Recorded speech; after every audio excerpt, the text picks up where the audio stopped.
Ladies and gentlemen, if you have relatives, friends, and family in North or South Carolina, I would have to implore you as a hurricane survivor here in South Mississippi to make sure that they are taking this Hurricane Florence very, very seriously. Um, this has the potential to be a very catastrophic storm. I was listening the other day, or yesterday actually, to farmers there in South Carolina who were concerned about the fact that waste management for pig farms could be catastrophically devastating here, folks. What would happen is, as the floodwaters move in, the waste is taken, and where it goes, nobody knows, because this is sort of an unprecedented thing that the East Coast is up against now. Florence is heading toward the southeast coast, expected to bring life-threatening storm surge. When they start throwing words around like devastating, life-threatening, take that very seriously. Okay, a lot of folks don't really key into. And I had a cousin that was in the gym yesterday, like really happy about the fact that the gym was empty because people had evacuated. So he got to get to the gym and it's empty.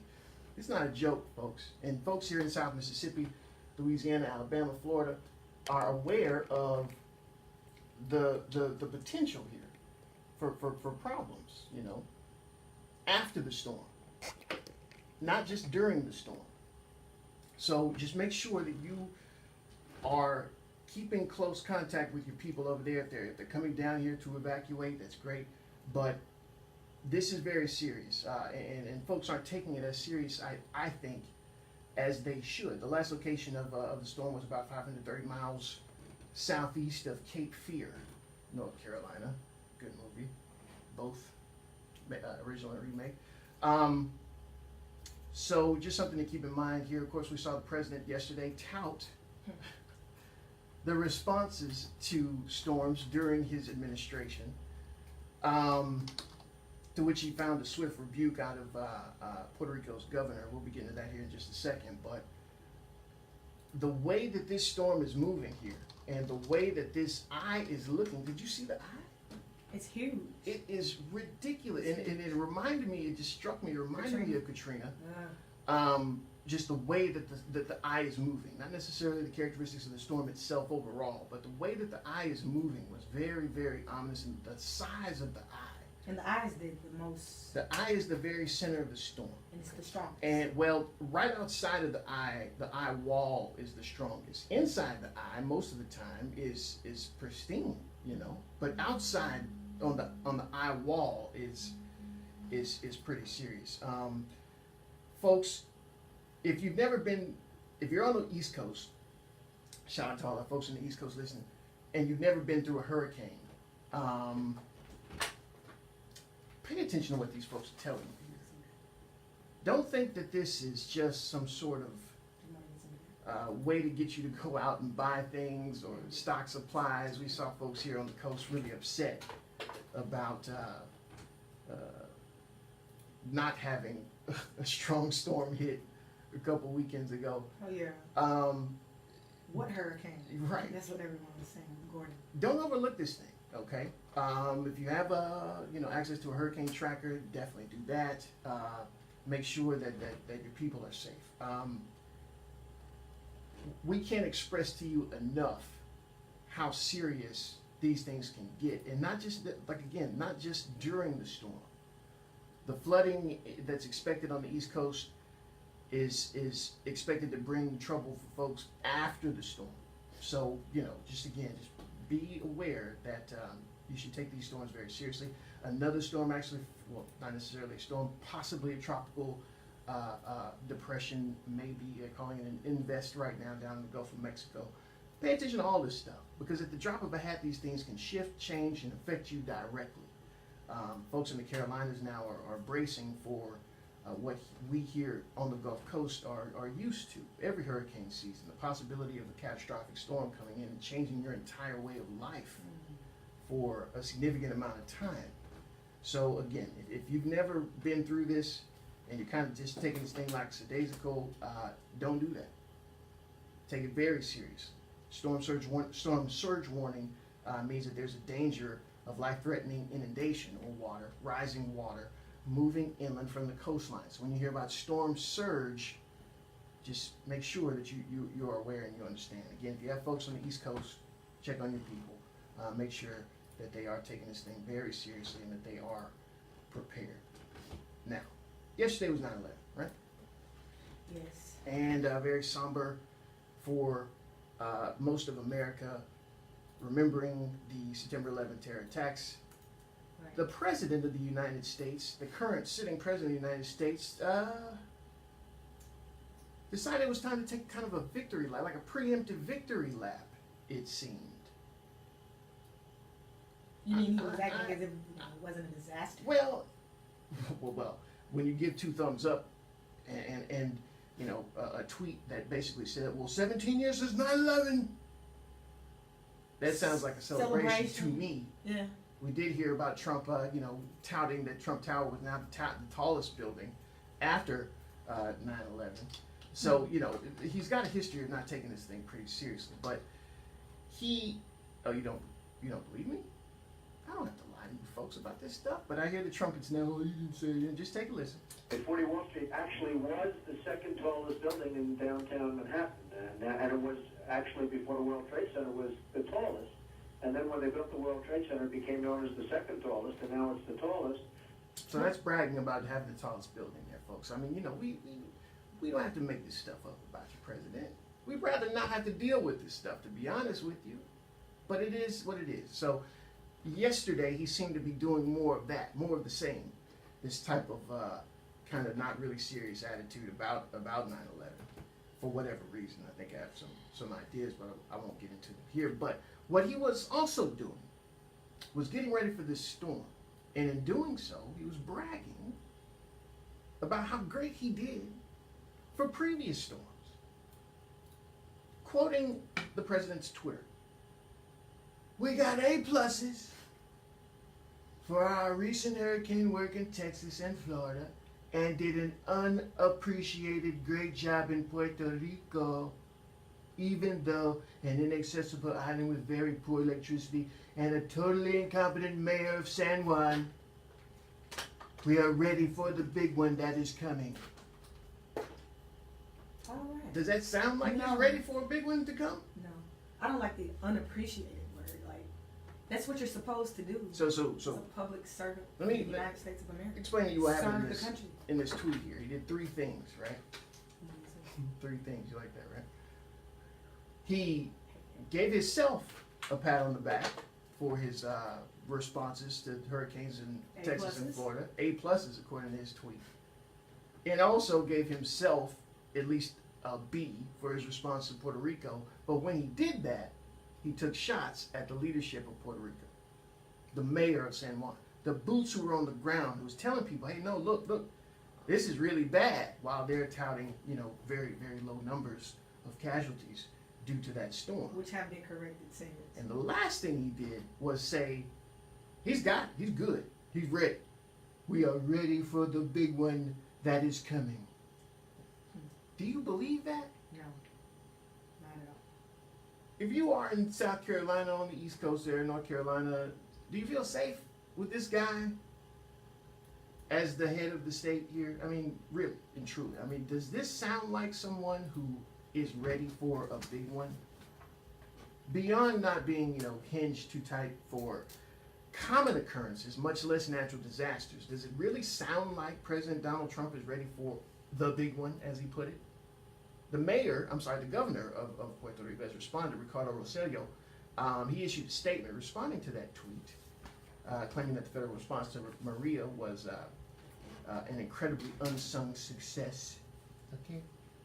This is the mayor, Rosselló, responding. No relationship between a colony and the federal government can ever be called successful, because Puerto Ricans lack certain inalienable rights enjoyed by our fellow Americans in the States. He continues, the historical relationship between Puerto Rico and Washington is unfair and un-American. It is certainly not a successful relationship. He goes on. This was the worst natural disaster in our basic infrastructure was devastated. Thousands of our people lost their lives and many others still struggle. Now is not the time to pass judgment. It is the time to channel every effort to improve the lives of over 3 million Americans in Puerto Rico. And I'm glad he put it like that, Will, because it's very important how he stated that last sentence there. That last part of the last sentence. About improving lives? No, this last 3 million Americans in Puerto Rico. 3 million Americans in Puerto Rico. Not 3 million Puerto Ricans. 3 million Americans in Puerto Rico. They are Americans. The governor went on to say that the work still needs to be done. It's not finished there in Puerto Rico. Reconstruction is pivotal in this point in history. But this is a point and counterpoint. This kind of shows how disconnected the president is. There's a tenuous relationship between the U.S. and Puerto Rico, well, the main U.S.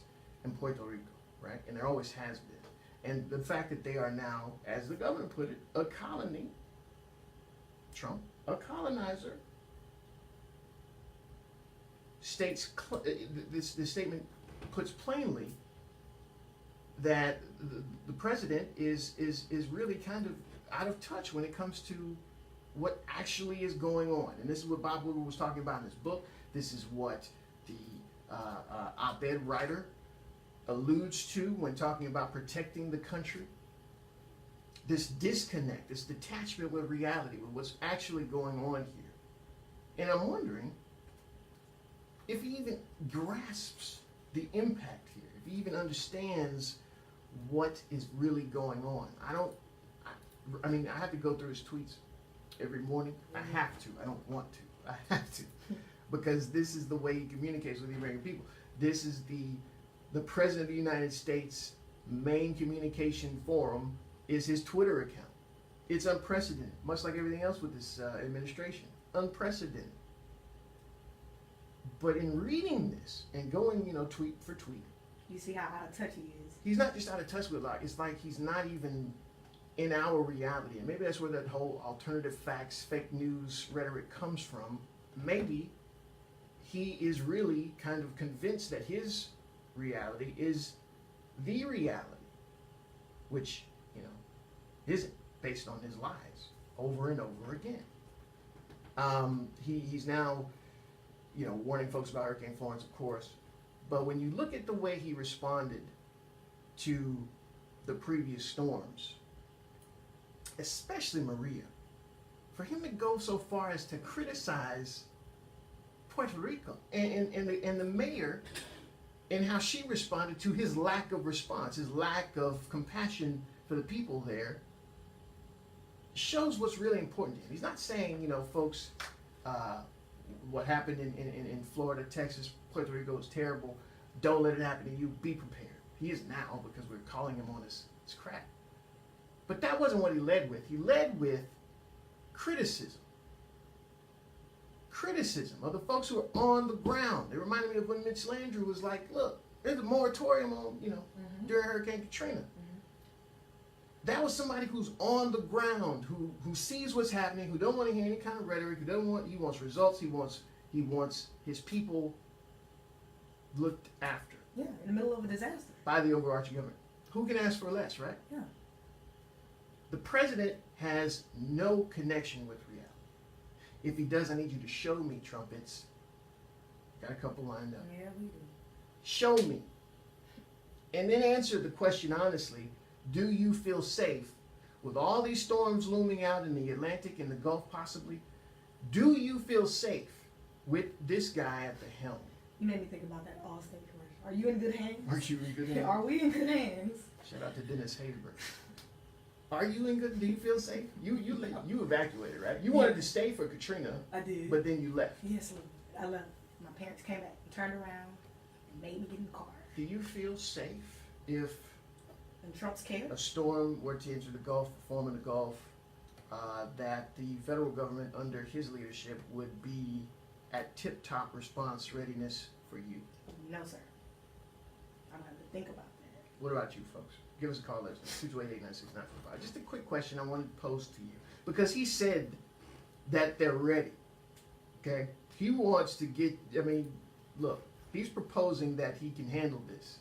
I'm asking him, from what you've seen so far, do you believe it? Especially folks down on the coast. Especially folks down here who've gone through it, who know what it's about, who've lived it. If you were to have to face a Katrina again, God forbid, would you feel safe with this guy in the White House responding to you, responding to your area? Let me know. 228-896-9455.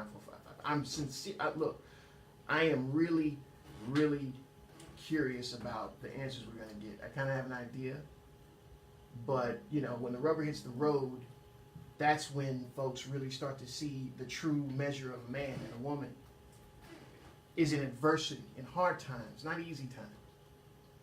And what we're seeing out in the Atlantic could amount to some hard times for the East Coast, Carolina specifically.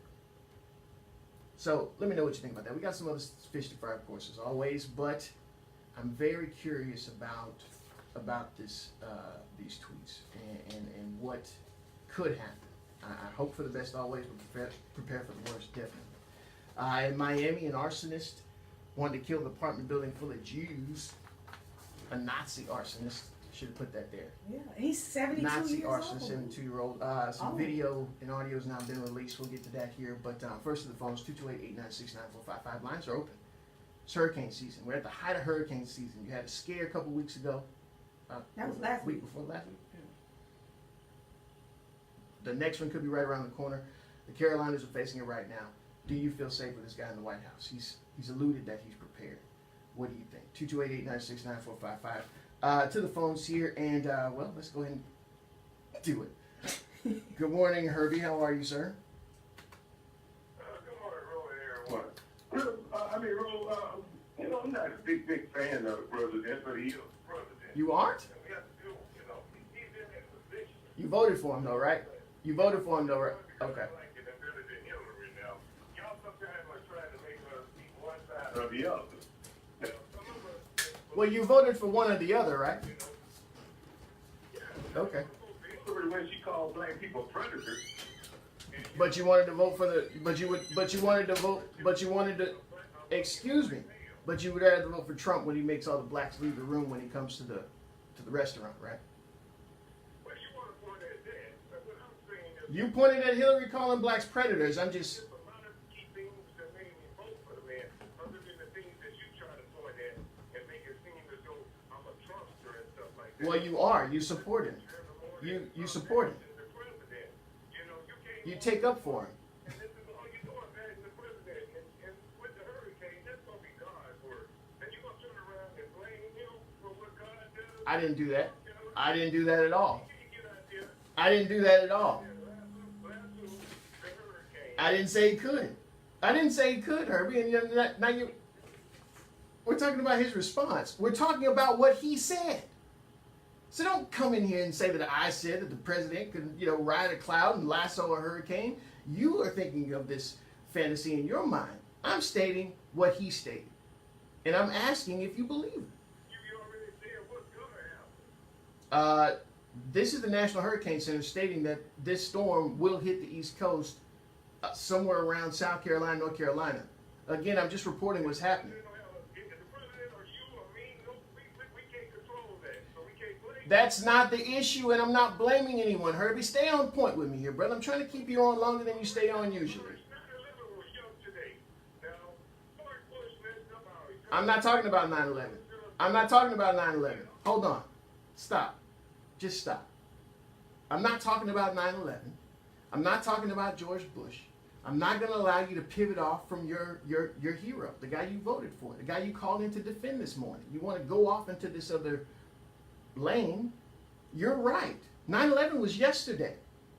That was a preface that I used to go into what the president tweeted yesterday about what's happening today. So do you want to talk about the response to Hurricane Florence, or do you want to talk about 9/11?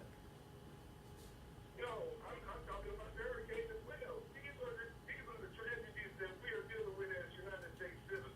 So you think that the president can fully respond and keep folks safe on the East Coast after a hurricane hits? You believe him. You take him for his word. He can do is put more money, saving, just like Obama, save the economy, banks and stuff like that for people who stole money. Just give poor people some money if something happens. Okay. It's our money anyway. Okay, just give poor people money. I got it. That's what he wants. He wants poor people to have money when a disaster hits. So, Mr. President, if you just heard Herbie, I know you guys are tight. What he needs is free money. Okay? He wants a handout. We don't want to work for it. No, he didn't ask a question. But that was his statement. That's what he wants. That's what he thinks the president can do. So he kind of did, but he kind of didn't. Okay? So he thinks that the president will give him free money if a natural disaster were to hit. Because there's a huge track record of that, right? That happened in Puerto Rico, yeah? No. 228-896-9455. Let's go to Big Chief. Good morning, Chief. How are you, sir?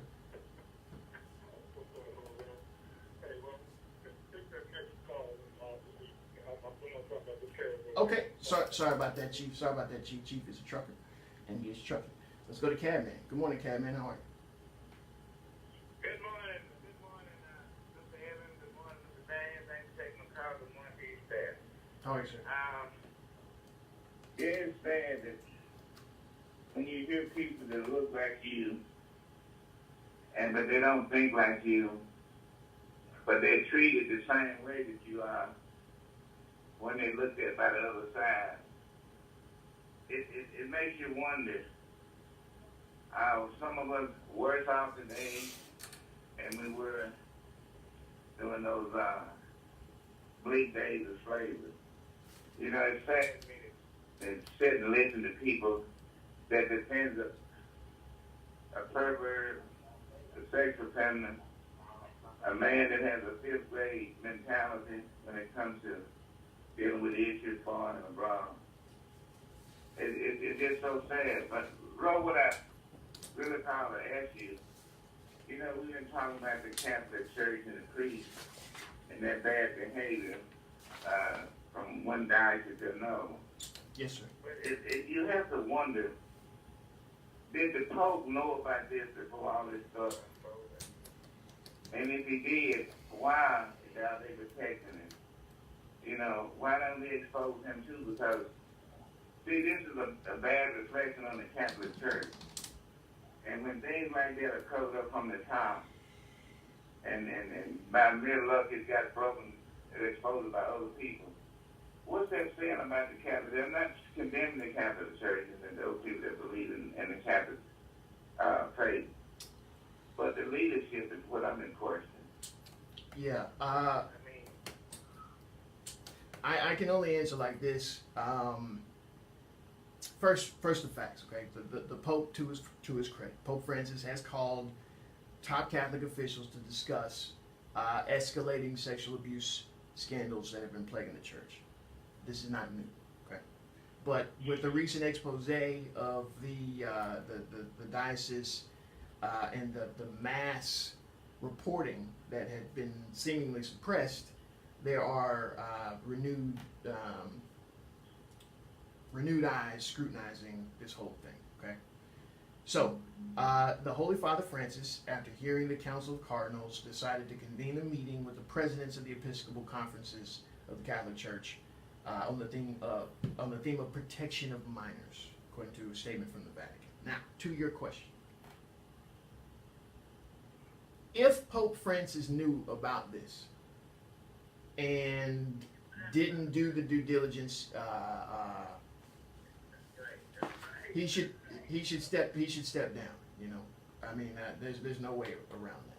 If he knew, that's the only way to ensure that if something does come up later, to state that he knew about it, he can kind of get ahead of it and say, you know what, I didn't act properly. I shouldn't be in this position. Now that doesn't really happen. Benedict XVI did step down, but that's kind of unprecedented for a pope to do, so don't expect that to happen. If he knew, I think he is culpable. And that's not an indictment on the entire Catholic Church or folks who claim to be, members of the church. But it is an indictment on the leadership. And if we keep seeing this happen over and over again, more folks and more folks and more folks coming out to say, hey, we reported it, nothing happened, we reported it, nothing happened, then there has to be some recourse to keep the integrity of the church intact, I think. I don't know if that answers your question, Cadman, but that's just kind of... well, that was a good start. And here's my problem with this. You know, based on the occasion Cardinals. You know, I know that if he did know, they probably do all they can to protect him. But see, if that's the case, see, that's still corruption. Because see, if you're protecting the man at the top, just because he's the top man and you don't want it to be exposed that he music, that would change the whole perspective of the people that follow the Catholic faith. And another thing too is how can you trust the confessions anymore? Because you know, if the priest won't tell the truth, if the partner won't tell the truth, then what good is the confession? And I mean, confession to who? And you know, another sinner. There's so many angles to all of this, and I guess I'm glad I'm not a Catholic these days. But anyway, Yeah. there was something else I wanted to ask you because I'm still on that. But anyway, I appreciate that answer, and I thank you for taking my call. Thank you for calling, Catman. And again, I'm not sure if I answered it sufficiently to what your parameters of the question were, but as someone who was Christian Catholic and who has had this kind of struggle with organized religion and you know, I see exactly what you're saying, especially that part about confession. But again, these are folks who, let me start over. Folks who ascribe to a faith are taking on faith the traditions that are imparted to them. What I mean by that is when someone goes to give a confession, and I could be wrong, you're a practicing Catholic, call me and correct me. They are imparting what they see as their sins to kind of someone to field what it is that they did and what it is that they could do to rectify it, based on Catholic doctrine. I say based on Catholic doctrine because that is the group who, you know, institutes that. You go talk to a priest, you tell him what you did, you confess, he tells you what to do, you go do it. So All is well. The priest, yeah, the priest is supposed to, yeah, the priest is supposed to be like the sounding board. The priest is supposed to be like the intermediary, okay? Because they're supposed to have a better grasp on, which holds them with more responsibility. right, why they have more responsibility. Exactly And right. honor and respect. Why they should have more honor and respect. Exactly right. I'm glad you mentioned that, Whitlock. If they don't have that, however, as you say, Catman, that could be very detrimental to the church at large because there's this understanding here. Okay, well, you know, you're supposed to do this, you're not supposed to do that. I am taking it on faith that you're holding up your part of the bargain. So it's a slippery slope. Where it'll all end, where Francis will end up in all this, I'm not sure. I would definitely say though, convening this council is a positive step. You know, at least Yeah, him coming out. at least optically, That letter, you know, would be. that's at least something. You know, But it has to something. go on beyond that. It's got to go beyond that, and there's got to be no doubt for those who are very, you know, devout Catholics to see that they're doing everything they can to make sure that this type of behavior ceases, and the folks who are responsible for it are punished. When you see someone doing these horrible things, like this 900-page report that came out last month, that this is after the grand jury in Pennsylvania released the information, Yeah. 300 priests sexually assaulted or abused over 1,000 children in 6 dioceses. Now this is going back to the 40s. So this is a couple popes here. And it's beyond disturbing because, like, again, like Catman said, it has the potential to shake the faith of this group, this denomination. So But it's not like it's unheard of, you know? it's not. And you know what? This is our first time hearing it. It's not, and I don't want to make light of this, and I'm not trying to equate anybody with anything, but the Catholics don't have carte blanche when it comes to this. They are not the only religious order who have been accused of doing such heinous things. Now they may have the frequency, they may be, you know, but I'm hoping that it doesn't all blow back on Francis. He seems like a good guy. So, you know, hopefully that won't hurt his papal reign. Is the Holy Father. Reverend Mac Morris, speaking of preachers, is taking a little bit of criticism, not for covering up, sex abuse scandals, but for burning. No, he didn't burn. He cut up. He cut up his old Nike gear, which he bought and he paid for, in church Sunday during his Sunday sermon. Mac took a hold of his old. Yes, West Mobile at the Woodridge Baptist Church. Reverend Mac took out his old headband and wristband. I guess he played tennis or something. Held them up before the congregation and stated, all right, let me see here. What is he? He's Baptist. Okay. That's important. Don't act. That's important. I ain't using that no more. He's also a Mobile. I bought my last pair of Nike shoes. The reason, Morris stated during a sermon that was titled The Storms of Life, is that it was to protest the Oregon-based apparel company for their advertising campaign centered around, of course, Colin Kaepernick.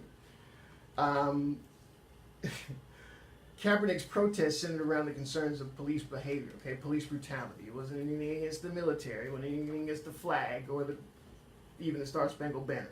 But Morris stated, he's inked a contract with Nike. No one knows or is telling how many multi-million dollars that is going to be simply because he won't stand when the national anthem is sung. So he burns his Nike gear to make a political statement in church. We'll be back, folks. What a man. We'll be back. C-Spire created the first unlimited plan, and we're still the best with the #1 unlimited plans around. That's Whitlock, by the way. You guys seen Whitlock? Ain't she cute? That's Whitlock. How y'all doing? Stay tuned. We'll be back talking about this, a little bit more about this pastor and possibly a protest going on right now at the Mississippi Department of Corrections in Jackson against the MDOC's Commissioner, Policia Hall, and her statement, which is here, we'll be reading this here when we come back, on the recent deaths, more than 15 inmate deaths last month. Some folks want some answers. We'll see if we can get them on the horn when we come back. Stay tuned.